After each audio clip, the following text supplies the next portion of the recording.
presented by Maitri Express Music।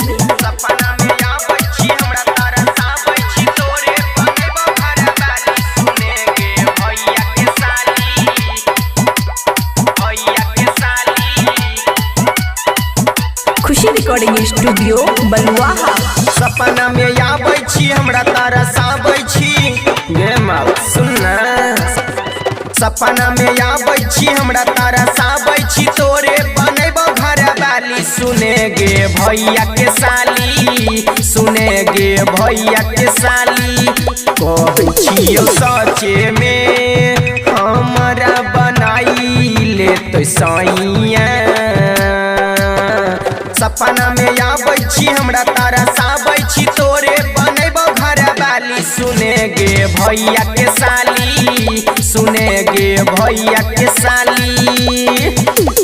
DJ Sumit Satish रईमा।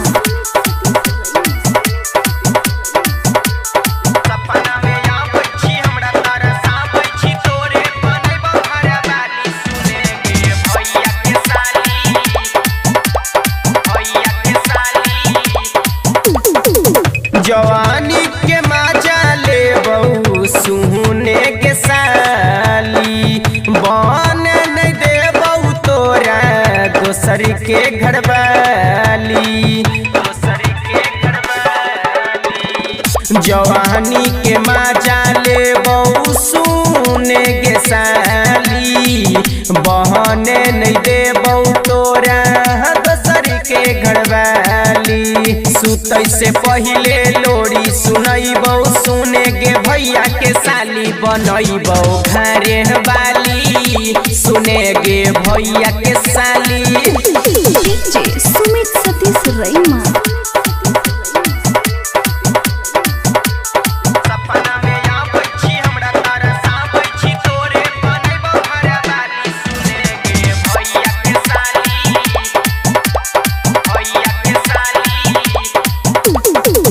सैया बनाई के देखे छौरी तो चांद सगे भूल भी न कभी ऐसन करबौ रोमांस गे।